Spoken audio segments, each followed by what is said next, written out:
नमस्कार दोस्तों। Daily Haryana current affair with theory के इस सेशन में एक बार फिर आप सभी का मैं हार्दिक स्वागत करता हूं आपके अपने online educational platform education board पर। दोस्तों, हम हर रोज़ आपके लिए हरियाणा करंट अफेयर का एक सेशन लेकर आते हैं जिसमें हम थ्योरी को भी साथ के साथ कवर करते हैं। जितने भी हमारे इंपॉर्टेंट पॉइंट होते हैं वो साथ के साथ हम डिस्कस करते हैं। कई बार एग्जामिनर थ्योरी से भी क्वेश्चन पूछ लेता है तो वो भी हम कवर कर रहे हैं। चलिए शुरुआत करते हैं हम आज के इस अपने ज़बरदस्त सेशन की, जिसमें हम बात करेंगे 15 मार्च 2022 के करंट अफेयर के जितने भी क्वेश्चन बनेंगे। जिसमें हम सबसे पहले शुरुआत करेंगे नारी शक्ति पुरस्कार से। तो आप लोग जानते हो कि नारी शक्ति जो पुरस्कार है ये खासकर महिलाओं को ही दिया जाता है आपका, और ये दिया जाता है भारत के राष्ट्रपति के द्वारा, और भारत के राष्ट्रपति हैं रामनाथ कोविंद। तो नारी शक्ति पुरस्कार से हरियाणा के किस महिला को सम्मानित किया गया है? याद रखिएगा कि भारत के राष्ट्रपति रामनाथ कोविंद के द्वारा जो है टोटल 29 महिलाओं को सम्मानित किया गया, जिसमें वर्ष 2020 के लिए और वर्ष 2021 के लिए महिलाओं को सम्मानित किया गया था। अगर आप बात करें कि हरियाणा की किस महिला को सम्मानित किया गया है, पूजा शर्मा, डिम्पल जाखल, निहारिका या सुप्रिया ढांडा, तो मैंने आपको बताया था कि डिम्पल जाखल जो है ये मिस ब्यूटी क्वीन बनी है, तो ये हमारा ऑप्शन हो नहीं सकता। तो याद रखिएगा इसके अंदर जो राइट आंसर रहेगा वो होगा पूजा शर्मा। पूजा शर्मा को जो है बाहर नारी शक्ति पुरस्कार से सम्मानित किया गया है। यह गुरुग्राम जिले से संबंध रखती है। अगर आप बात करें नारी शक्ति पुरस्कार की तो कितनी महिलाओं को दिया गया? 29 महिलाओं को दिया गया है। किसके द्वारा दिया जाता है? तो यह भारत के राष्ट्रपति के द्वारा दिया जाता है। भारत के राष्ट्रपति वर्तमान में है रामनाथ कोविंद, तो इन्हीं रामनाथ कोविंद के द्वारा सम्मानित किया गया। और हरियाणा की है पूजा शर्मा जो गुरुग्राम जिले से संबंध रखती है, उन्हें ये पुरस्कार दिया गया था। अगर आप बात करें कि पुरस्कार कितने कितने दिए गए, तो याद रखिएगा 14 पुरस्कार 2020 के थे, 14 पुरस्कार 2021 के थे। लेकिन ये तो हुए 28, आपने लिखा है 29, तो याद रखिएगा कि 2 महिलाओं को संयुक्त रूप से एक पुरस्कार मिला था, क्योंकि उन दोनों महिलाओं ने मिलकर जो काम किया था उत्थान क्षेत्र में, इसीलिए उन दोनों को जो है एक ही पुरस्कार से सम्मानित किया गया। तो याद रखिएगा 29 महिलाएं हैं, पुरस्कार टोटल 28 है, 2020 के 14 है, 2021 के भी 14 है। लेकिन हरियाणा से किसे सम्मानित किया गया? पूजा शर्मा को, जो कि गुरुग्राम जिले से संबंध रखती है। मोस्ट इंपोर्टेंट पॉइंट रहेगा हमारा ये। अगला क्वेश्चन है कि केएमपी पर हरियाणा सरकार द्वारा कितने नए शहर बसाए जाएंगे? मैंने आपको बताया था केएमपी के बारे में, कुंडली, मानेसर, पलवल। यहाँ पे याद रखिएगा एक होता है हमारा केएमपी और एक होता है केजीपी। केजीपी का मतलब होता है कुंडली, गाजियाबाद, पलवल, और केएमपी होता है कुंडली, मानेसर, पलवल। यह तो वो है जो हरियाणा से होकर गुजरेगा, और ये जो है ये यूपी से होकर गुजरेगा। तो आपको पता होगा कि NH जो 44 है यह दिल्ली से होकर गुजरता है, लेकिन दिल्ली में ज़्यादा ट्रैफिक होने के कारण सरकार ने बाईपास निकाला, और बाईपास निकाला तो दिल्ली के साइड से जो है बाईपास निकला।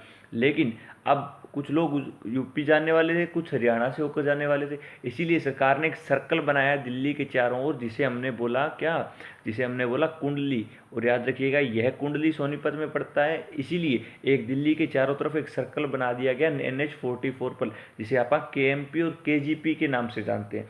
केएमपी हरियाणा से होकर गुजरेगा, और केजीपी में के कुंडली है, जी गाजियाबाद है, पी पलवल है। यह गाजियाबाद जो है ये यूपी में पड़ता है, इसीलिए ये यूपी से होकर गुजरता है। तो इसी केएमपी के ऊपर हरियाणा सरकार कितने नए शहर बसाएंगी? तो याद रखिएगा कि हरियाणा सरकार जो इस पर शहर बसाने वाली है वो है 5, और इन्हीं 5 शहरों में एक हमारा पलवल जिला रहेगा। पलवल जिला ये वही है जो पुलम्बासुर नामक राक्षस की राजधानी होता था। 15 अगस्त 2008 को फरीदाबाद जिले से अलग हुआ था हमारा पलवल, जिसे आप कॉटन सिटी ऑफ हरियाणा के नाम से जानते हैं। चलिए केएमपी की अगर आप बात करें तो याद रखिए केएमपी है कुंडली, मानेसर और पलवल। इसी को दूसरा नाम है पश्चिमी परिधीय एक्सप्रेस वे। क्या नाम है इसका? पश्चिम परिधीय एक्सप्रेस वे। क्यों? क्योंकि यह दिल्ली के किस दिशा में पड़ता है? पश्चिम दिशा में पड़ता है, इसीलिए इसका नाम रखा गया पश्चिम परिधीय एक्सप्रेस वे। कहाँ से शुरू होता है? तो कुंडली से शुरू होता है, और कुंडली पड़ता है हरियाणा के सोनीपत जिले में। इसकी लंबाई 135.6 किलोमीटर है। इसका रख रखाव किया जाता है HSIIDC, जिसका हेडक्वार्टर हरियाणा के पंचकुला जिले में 1967 में स्थापित किया गया था। और याद रखिएगा हरियाणा के गठन के जस्ट अगले ही साल जो है यहाँ पे इसका हेडक्वार्टर बनाया गया। अब यहाँ पे एक वर्ड आया है HSIIDC, ये है क्या? तो याद रखिएगा ये है Haryana state industrial and infrastructure development corporation. Most important कई बार क्वेश्चन बनेगा कि आपसे पूछा जाता है HSIIDC है क्या। ड्रोन ट्रेनिंग सेंटर हरियाणा के किस जिले में बनाया गया है? तो याद रखिएगा जो ड्रोन ट्रेनिंग सेंटर है ये हरियाणा के जिंदल सिटी में बनाया गया, और जिंदल सिटी जो है वो है हिसार। कौन सी है? हिसार है। मैग्नेट सिटी के नाम से जानते हो, जिंदल सिटी के नाम से जानते हो, इस्पात नगरी के नाम से जानते हो, पाइपों के कारखाने के नाम से आप जिस जिले को जानते हो वो है हिसार। हिसार की अगर आप बात करें तो हिसार जो है इसका पहले नाम था हिसार ए फिरोजा। ए फिरोजा शब्द अकबर के द्वारा हटाया गया था, और हिसार ए फिरोजा शब्द जो है वो इसका रखा गया था फिरोज शाह तुगलक के द्वारा। फिरोज शाह तुगलक ने यहाँ पर अपनी पत्नी गुजरी के लिए एक महल बनवाया था जिसे आप गुजरी महल के नाम से जानते हैं। हिसार की अगर आप बात करें तो हिसार फारसी भाषा का एक शब्द है जिसका मतलब होता है किला। क्या होता है? इसका मतलब होता है किला। और हिसार का नाम हिसार पड़ा था 4 गेटों के कारण। आप लोग जानते हो हिसार के अंदर 4 गेट है, जिसमें Mori gate, Talaki gate, Nagauri gate और दिल्ली गेट। दिल्ली गेट को ही कई बार लाहौरी गेट भी कहा जाता है। तो याद रखिएगा ये जो ड्रोन ट्रेनिंग सेंटर बनाया गया ये हरियाणा के हिसार जिले में बनाया गया है। Asian junior women handball championship का आयोजन कहाँ पर हुआ था? उज्बेकिस्तान, किर्गिस्तान, कजाकिस्तान या पाकिस्तान? तो याद रखिएगा इसका जो आयोजन हुआ था यह हुआ था कजाकिस्तान के एक शहर जिसका नाम है अलमाटी। अलमाटी में इसका आयोजन किया गया था, और इसके अंदर भारत ने गोल्ड मेडल जीता है। क्या जीता है? गोल्ड मेडल या स्वर्ण पदक जीता है। तो याद रखिएगा 16वीं junior Asian women handball championship जो है इसका आयोजन हुआ था कजाकिस्तान के अलमाटी नामक स्थान पर, जिसके अंदर भारत ने गोल्ड मेडल जीता है। और इसी की टीम में हरियाणा से सबसे ज़्यादा लड़कियां चुनी गई थी, और वो लड़कियां कितनी थी? तो उनकी संख्या थी 6। कितनी थी? तो 6 उनकी संख्या थी। चलिए अगला क्वेश्चन है कि वर्टिकल ड्रेनेज सिस्टम का शुभारंभ कृषि मंत्री ने कहां पर किया है? लाडवा, पेहोवा, थानेसर, उपरोक्त सभी। तीनों के तीनों जो हैं पहले से याद रखिएगा कहां पे हैं? कुरुक्षेत्र में। थानेसर वही है जो हर्षवर्धन की राजधानी हुआ करता था, जिसे आप लोग पहले थानेश्वर के नाम से जानते हो, और यही थानेसर के बारे में आप लोग जानते हो कि हर्षवर्धन ने इसे अपनी राजधानी बनाया था। सबसे पहले इसे राजधानी बनाया गया था पुष्यभूति के द्वारा, और पुष्यभूति ने अपने वंश की स्थापना भी इसी थानेसर में की थी। उसके बाद याद रखिए इसी थानेसर के ऊपर 1014 ईस्वी के अंदर आक्रमण किया गया था महमूद गजनवी के द्वारा, और यहीं से वो चक्कर स्वामी की मूर्ति जो कांस्य धातु की बनी हुई थी वह अपने साथ लेकर गया था।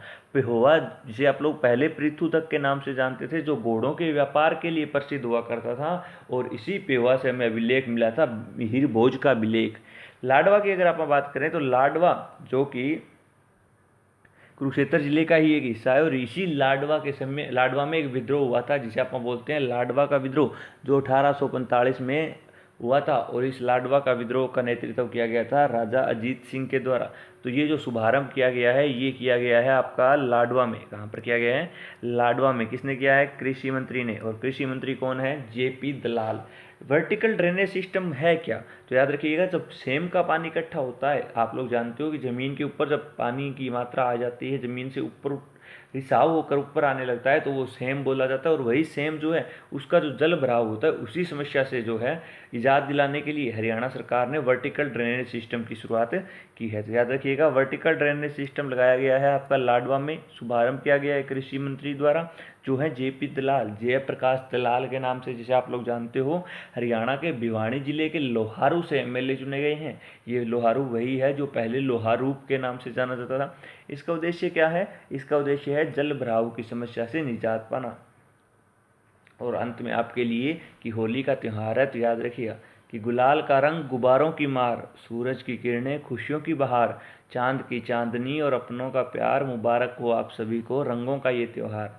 तो होली के इस पावन अवसर पर आप सभी को एजुकेशन बोर्ड के परिवार को ढेर सारी होली की शुभकामनाएं। धन्यवाद।